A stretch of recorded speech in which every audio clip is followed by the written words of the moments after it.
We are going to start this session by talking to a friend of ours who is in jail. Well, he's in quarantine. So if by the... Yes, there he is, ladies and gentlemen, Unmish. We all know Unmish. Is he there? He's there. How are you? Now, where are you and why aren't you here?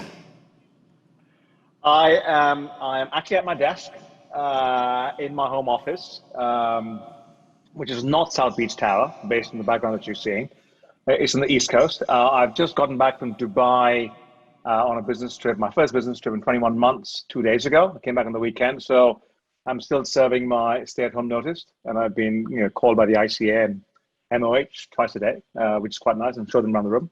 But great to be here, Jasper, and on behalf of everybody, I'm sure a lot of people will say that, and they all mean it genuinely and heartfelt. Thank you very much for literally getting the show back on the road, mate. Top effort. Thank you. Oh, thank you very much. So the reason you are here today is because you've been very helpful in putting the NFTs session together, which I'm very, very grateful for, because as anyone who would have seen the session this morning, I've hosted so many NFT sessions, I still don't get it. But maybe you could just give us a little bit of a background to the session, and then you're going to throw over to Caroline. No worries. Look, I think it's far easier to be the blind, to the one-eyed man in the land of the blind. But I think just to sort of set some context, sort of simple English, commonsensical, which is bizarre for me, context for the audience. I'm thinking more and more about NFTs and blockchain and fintech in general, to the way all of us looked at e-commerce 20 years ago, when the whole idea of putting out a credit card and buying something online and expecting it to turn up at home, and not necessarily to some big king in a far-off land who was offering you $1 million, was a far-off reality. But I'm always reminded about, Bill Gates, who very famously had said that we tend to sort of overestimate short-term change and underestimate long-term change. If you look at where payments have gone and where e-commerce has become so seamless and such a large part of our economy, especially in the last 5 years, and especially sitting outside of here in Singapore, I tend to look at this whole new NFT, blockchain space in that context. It's as large, it's as dynamic, it's perhaps as chaotic as the gold rush for e-commerce. Hope that helps to set some context. If not, we have a fantastic panel with us. We have an investor who's literally put his money where his mouth is, and a significant amount across more than one company in the blockchain and the NFT space. We have got an entrepreneur who's worked in the esports and gaming space and then come across into the NFT and blockchain space. And as someone who worked for a decade for ING, we have an agent who actually specializes in looking at players' rights in the new media space, which is like NFT.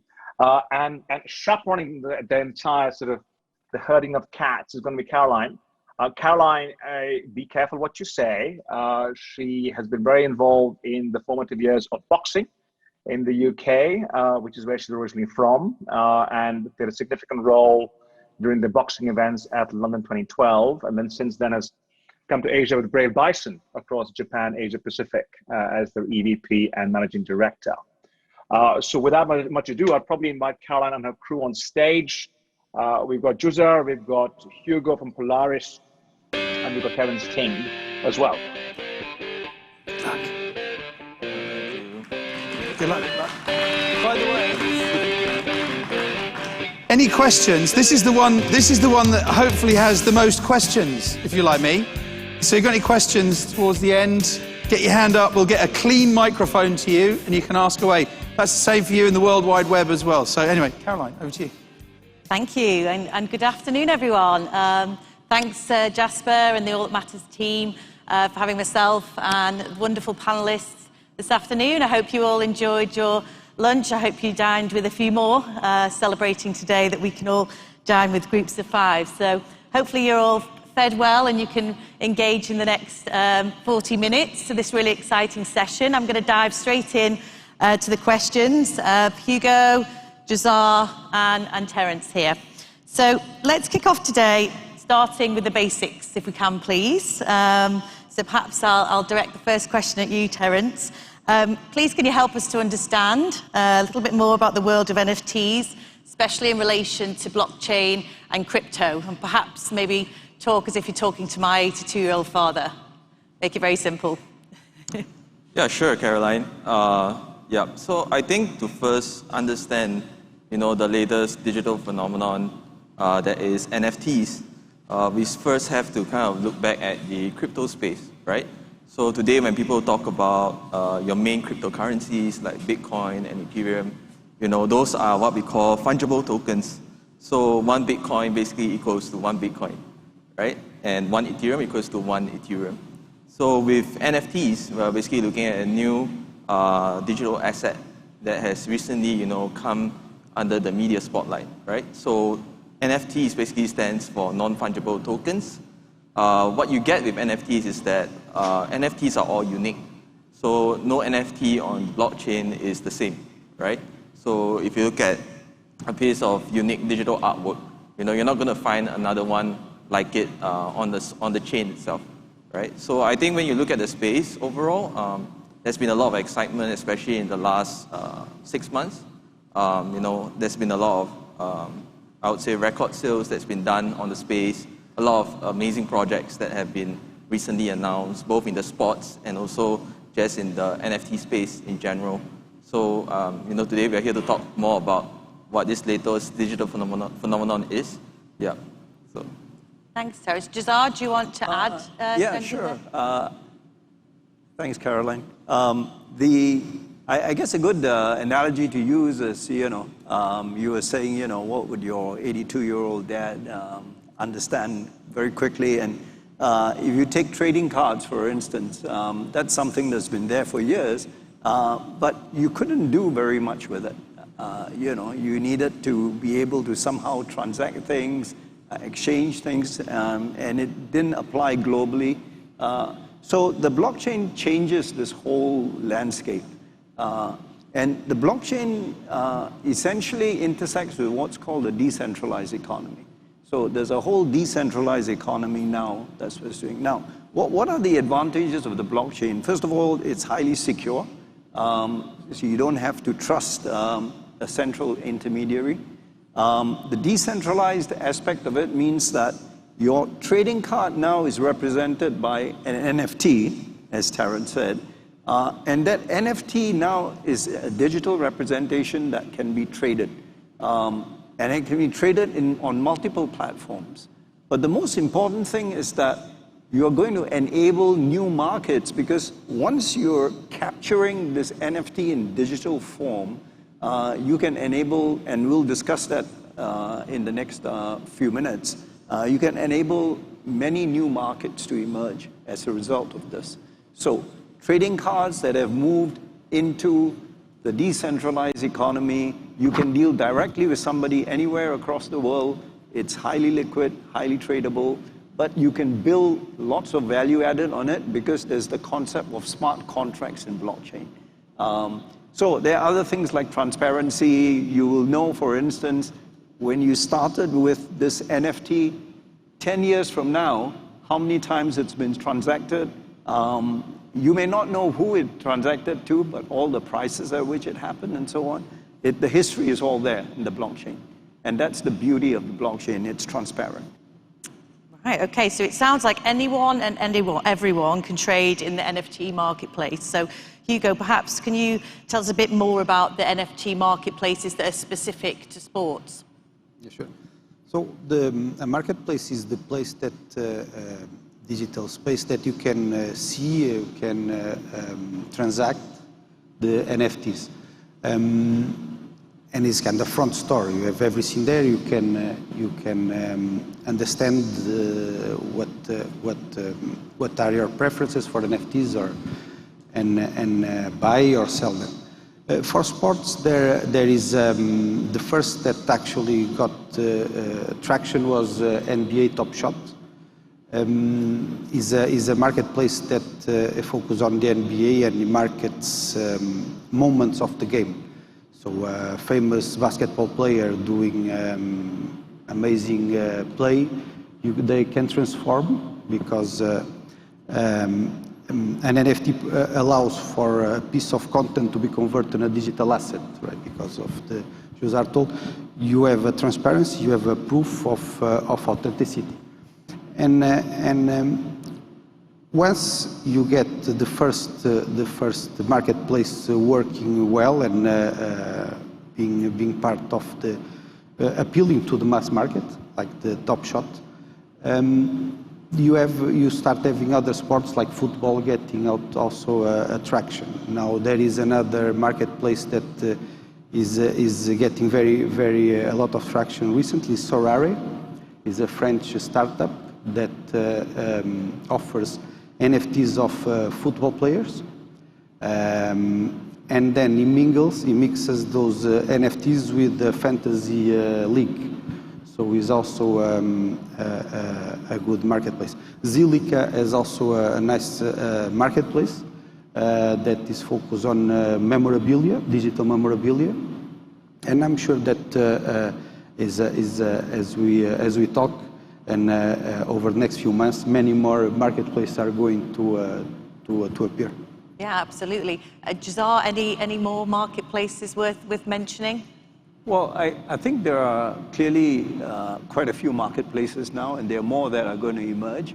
And I think the whole, the landscape will change, because what's happened is just in the last 2 or 3 years, if you look at one particular marketplace that is a large presence right now, 4 years ago, it was only like a few $100,000 of NFTs, So then the next year it was like 12 million. 2020 was 24 million, and today it's $1 billion. So what's happening is the marketplaces are really emerging. NFTs have exploded in just very short time. Nobody expected that to happen. Everybody hoped, but there's a lot of work. But this also means that there's going to be a lot of very interesting movements in the space, because we're only at the precipice. I mean, we were just exploring the beginning of this massive landscape that's going to emerge. So I'm hearing that we're really at the start of the explosion here. Terence, can you give us an example, perhaps, of why NFTs feature in your business? Yeah, so for us, we actually went down the route of launching our own NFT. Our NFT brand is called Uninterested Unicorns. So we actually launched on the Ethereum blockchain in August, and we actually sold out our public sale in 10 minutes in September. So we actually created our original NFT brand. Earlier this year, there was this huge trend in the NFT space, like everybody was basically buying up JPEGs or profile pics, and using them as their digital avatars. So one of the biggest projects this year that launched was this project called the Bored Ape Yacht Club, which it started in April. It's done I think over 500,000 in sales since then. So it's been quite amazing to watch the rise of NFTs this year. Early part of the year, it was very much focused on NBA Top Shot, which was a basketball trading card platform for NFTs. And the second half of the year, the trend has kind of flipped, right? So now we've seen people going to investing in the different kind of spaces of the NFT market. So, and next year I think will be really, really interesting, because one phenomenon that I've been looking at very closely is basically the GameFi space. So you're looking at how esports could potentially come into this space into the future. And I think out of all the sports today that I think is out there, I think esports has the biggest potential in terms of integration with the blockchain, right?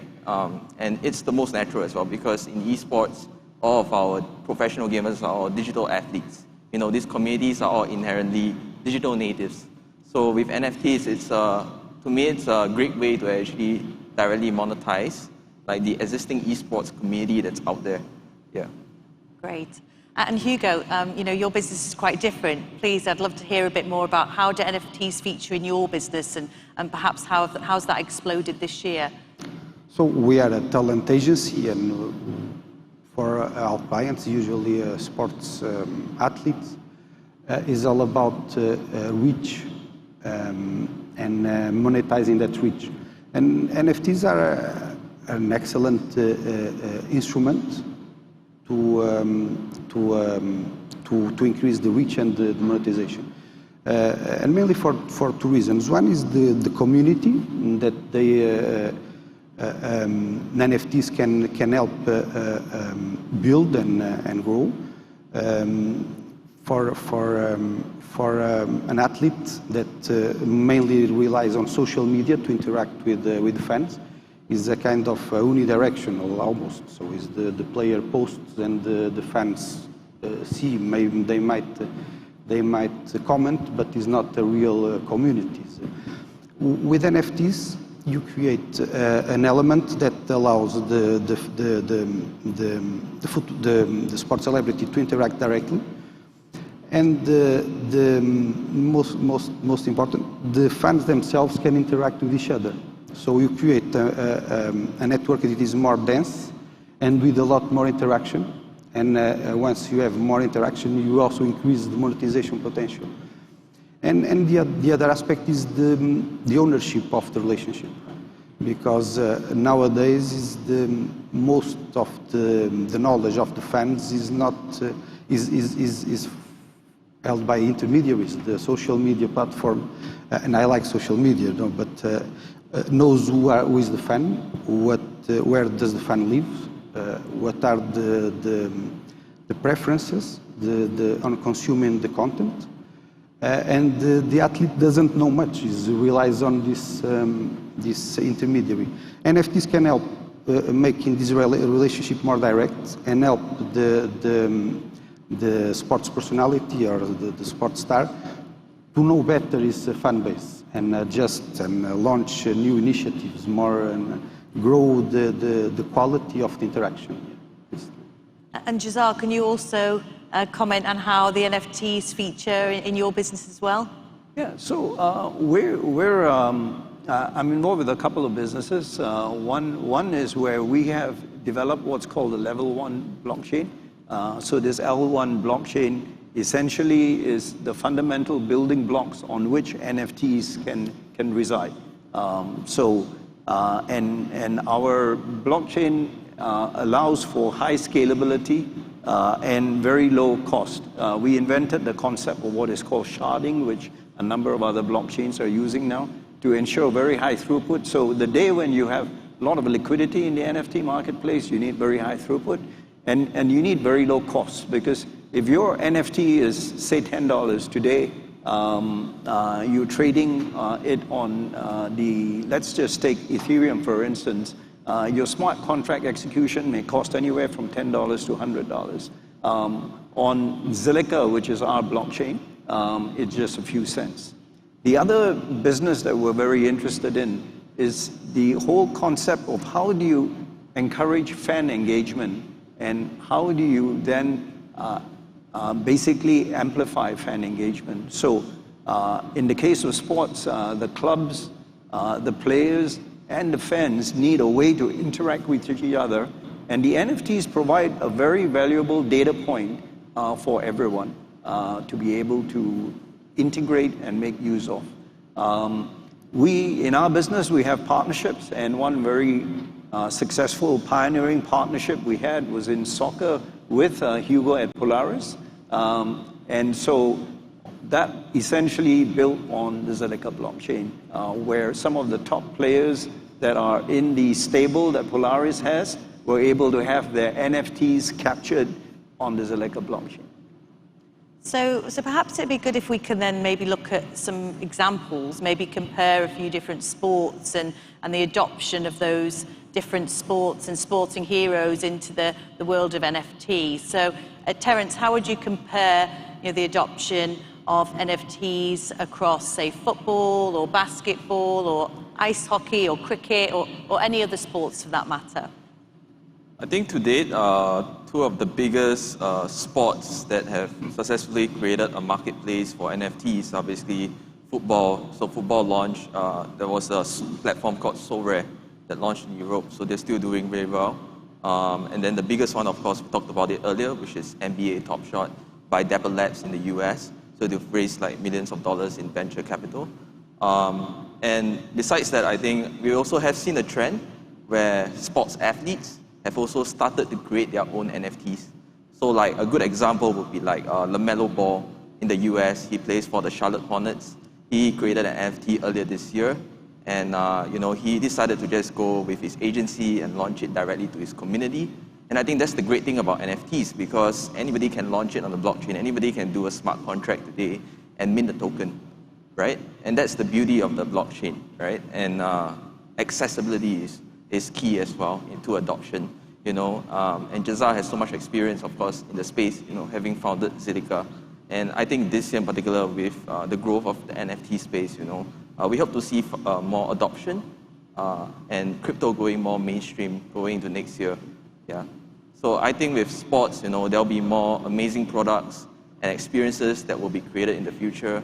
And this year really has been like a showcase, just in terms of what NFT can do just on the surface, And when we start to unlock more utility, I think that's when it gets really interesting. Because at the moment, people are paying like millions of dollars just for just based on aesthetic value and the power of community, right? So just based on that, people are willing to invest a huge amounts of dollars, and they treat it as a digital asset investment, right? And when utility keeps kind of unlocking across the next few years, as technology improves, I think that's when you see the potential of NFTs really stretch. And what about other sports? Sounds like there's a huge opportunity here and many sports that are rather untapped in this space. What are your thoughts on that, Hugo? Yes, so like Terence said, you can look at NFTs from two perspectives, and both are in the market. One is the aesthetic value, so it's a kind of sports memorabilia that is digital now, and is the only function that it has is to be collected. And the other is when you have NFTs that are functional, that have utility, that you can use that NFT to do something. For instance, to build, you purchase the NFTs of different players and you assemble your own team, and then you compete in a fantasy league with other team owners that did the same thing. I think both are valid, and I think there is a future for both. Of course, the digital memorabilia is a standalone, must be appealing visually, must have something that fans and users want to have and keep in the collection, like the traditional trading cards signed. And for the utility NFTs, there is a huge potential for all the sports that can be converted into fantasy leagues, that the fantasy league can build upon. So we are talking about any sport that has teams or competing against each other. So ice hockey, football, rugby, and then men's sports, women's sports. Anything that is appealing for competition online and digital, and can be useful for it can be used by in conjunction with NFTs. Juzar, anything you want to add on sports specific? Yeah, sure. We're working with a range of with a whole diversity of sports, aficionados and clubs and so on. Besides in soccer, where we worked with Polaris, we also work in fantasy games. And so what you can do is that the players are represented by NFTs. And so we work with a North American fantasy league in ice hockey, and also with the NFL National Football League alumni for American football. And so once you have these players as NFTs, you can then form teams, and you have fantasy games that go on, and these can be traded and so on. The other area that is emerging very fast is, of course, as Terence said, esports.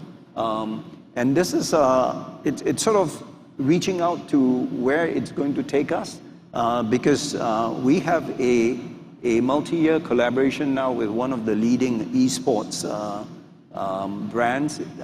It's an amazing name. It's called Ninjas in Pajamas. a Swedish group that has just acquired a Chinese company. They've been playing, for those who are in esports, you know, they play Counter-Strike and League of Legends and all these, and they have a player who is considered the Ronaldo of esports on their team. But it's intersecting with NFTs in the gaming world, with fan tokens, which are also in a sense like an NFT sitting on the blockchain, and eventually the metaverse. So how does all of this fit into e-commerce and so on that rides in the metaverse? So I think in esports and ice hockey, and then we're also working in the area of cricket, which, you know, if you look at the valuation of some of the clubs and the engagement you have, it's you know, I guess as large as maybe soccer in some instances. And that's an area where we're working on fan engagement and so on.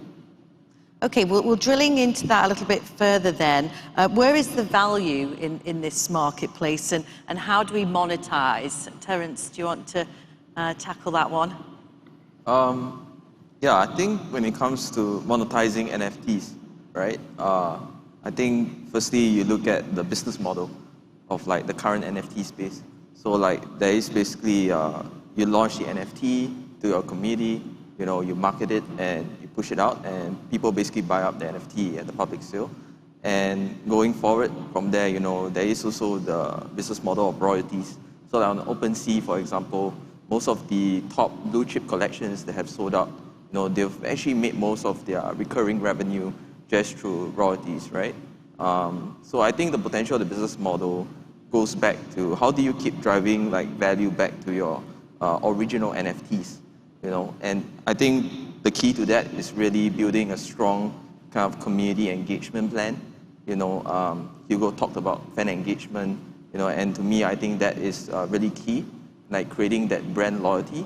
So people keep investing in the NFT because there's new content that keeps coming that makes the NFT relevant, even like 6 months or a few years down the road, right? I think some of the key successful projects this year that did really well, they focused really on community first, and not so much of like having a great artist behind the project, but I think it was more of like wanting to build for the community and creating kind of like that momentum and hype from the project that created ultimately a strong sales pipeline for the project as well. Yeah, and other ways that projects have been monetizing, you know, there's also merchandising opportunities and licensing opportunities from there as well, especially when your NFT brand is big enough. You know, some of them have been partnering with huge brands earlier this year as well. Yeah, but I think the key really is to go back to community first, right? And as long as you prioritize your community and you keep building day in, day out, you know, you're able to keep driving kind of like the initial kind of like sales back to your original kind of like tokens that you launched, right? And I think a lot of people, they kind of get carried away. They maybe launch like multiple NFTs, right? I think it's always important to understand like the kind of value you're driving back to your community. Yeah. And Hugo, is this something that you're seeing the same trend? Is this something that you're successfully monetizing in your business as well? Yeah, yes. There is an immediate monetization when, for instance, an NFT is traded, and then you have to pay licensing rights to the content owners that are in that NFT. But then there is also further down the road, in the secondary market, every time there is a transaction, there are royalties that must be paid.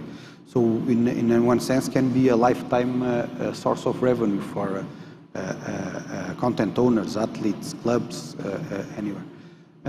But also another important aspect is what you can do, what the NFT allows you to do in the broad strategy of the brand or the celebrity. For instance, one interesting idea that I recently came across was for the owners of the NFTs, a particular collection NFTs of a club. Those NFT owners have special promotions or special offerings from the sponsors of the club.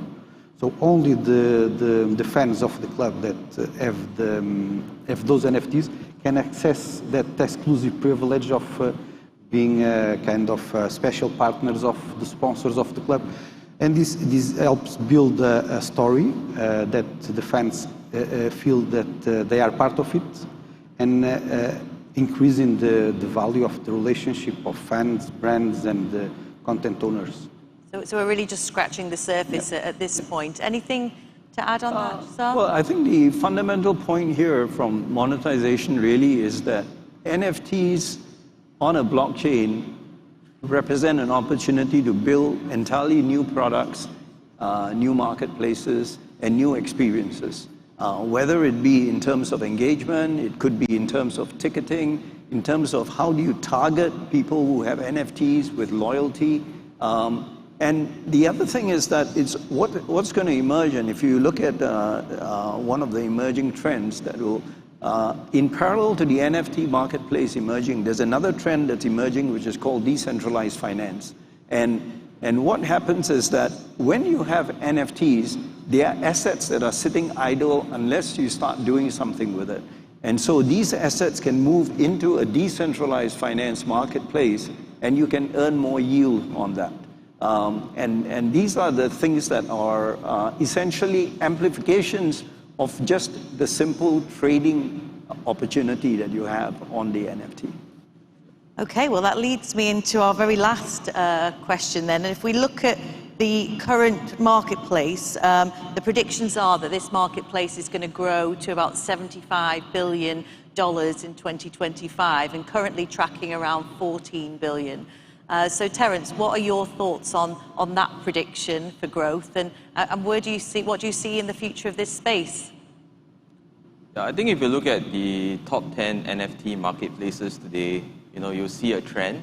Like, I think a lot of these marketplaces, a lot of them are basically like OpenSea. They basically have multiple collections.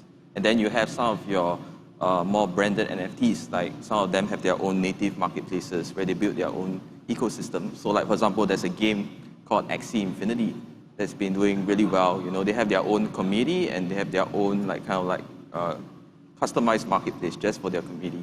So like there's this trend of like more of these different NFT communities kind of coming together. And I think that prediction isn't far off. If you look at OpenSea, they've done 10 billion in all-time sales to date. They grew like 800% this year, right? And a lot of that growth was basically in the first half of 2021, right? Recently, the market has been a bit more bear on the NFT side.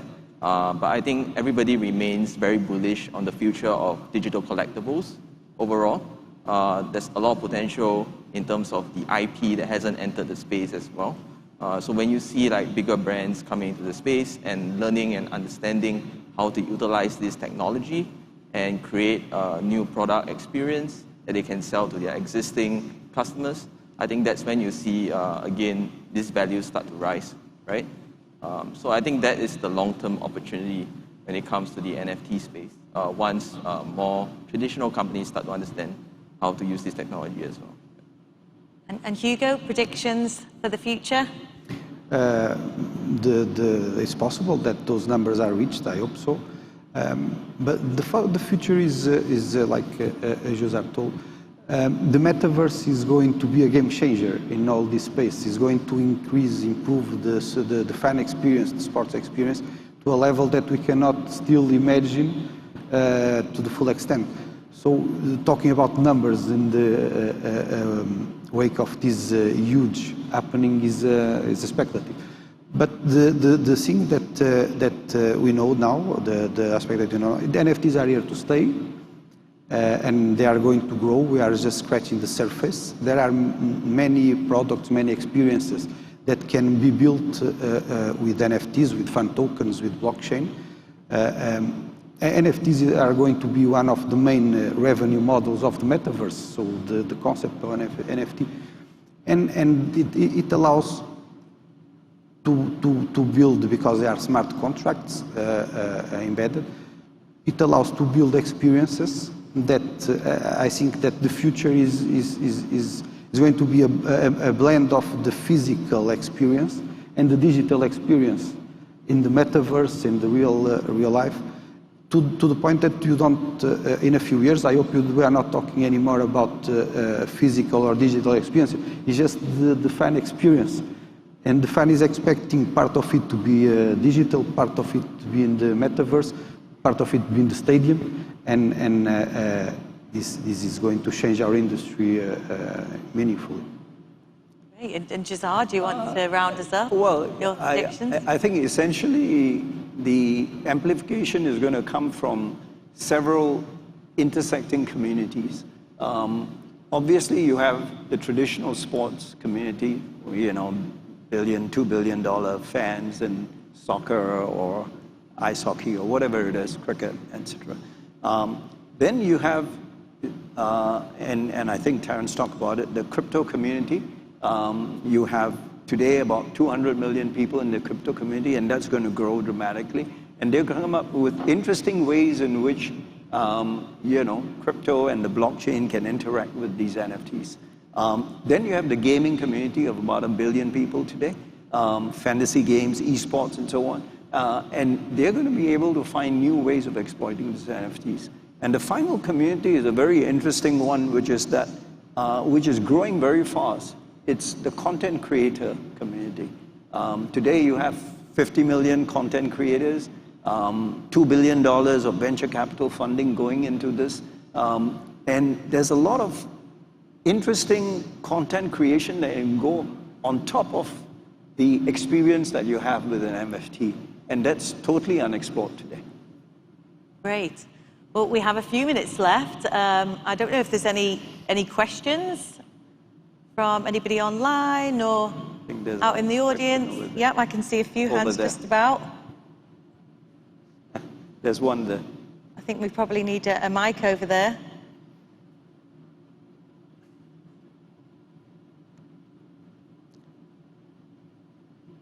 Hello.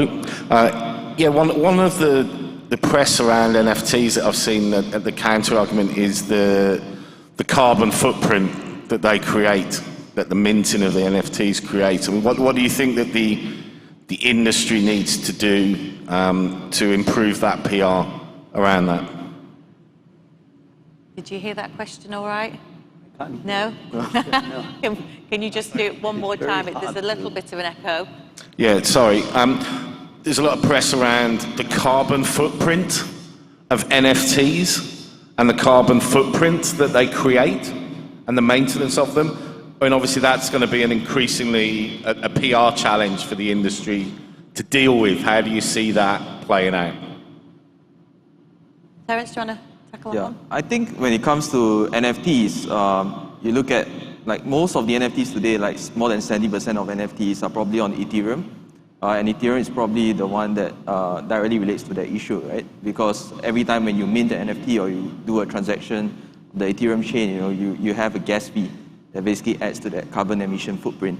So one of the newer kind of chains that have come up recently and kind of like proposed kind of like carbon-free kind of solution is Solana, that I think has caught quite a bit of interest this year since they launched. I think Ethereum as well, when eventually they scale and they upgrade to their 2.0 solution long term, there should be significant, I would say, upgrades on that particular situation or issue on the tech side. So right now, I think there are probably a few solutions in the market that's trying to lean towards that. But there isn't really like a full-scale solution right now. I think Solana is solving part of the problem, but they're still not widely adopted. So most of the NFTs today that are seeing the most volume are still on Ethereum, and that's also where the most transactions happen on a daily basis. So I think right now, in the short term, there isn't a great solution to that, but I think long term, going to next year, you should see, like, especially the interest in NFTs, you'll see probably more competitor chains or marketplaces that look to kind of counteract that issue. Yeah. And I think we have time for just one last question. I did see one more hand just here. So there you go. Hi. Thank you. Nick Wilkinson, 11 Sports. Question We can't hear you, sorry. I'm talking loudly. Nick Wilkinson, 11 Sports. So, question for the panel. I had a conversation a couple of weeks ago with a rights holder, and we were obviously looking at ways to refinance rights, etc. And the question I had around NFTs was, how and where do I exploit them? And I was told that globally was fine, but only for the term of my license period, which didn't really jive with something I think Hugo talked about lifetime value. Do you see that with big premium rights holders, that your ability to exploit your NFT is time bound, and if so, that just feels like a license to me? So the potential for the lifetime that I mentioned is that every time an NFT is transacted, it generates fees, and those fees can be divided or split by the exchange and the other parties that are in the transaction. Of course, that is limited by the licensing rights that are embedded in the content part of the NFT. If the content is time-bound, of course, that NFT is also time-bound, and after the termination of the agreement or the date that the agreement ceases to exist, the NFT also loses the right to use that content. So it's important to, when fans and users buy NFTs, to read the fine print, the contract. So because fans sometimes think they are buying the content, but it's not always the case. For instance, in Top Shot, you are not buying the copyrights of the images. You are buying a license to consume the moments of the games that are part of the NFT. You cannot commercialize, you cannot alter. In other NFTs, you are actually buying the copyright of the content, and you can alter, you can use that content for other NFTs. You can create different NFTs from the content that you own, because you bought the content and the copyrights of that content. So it's very important when we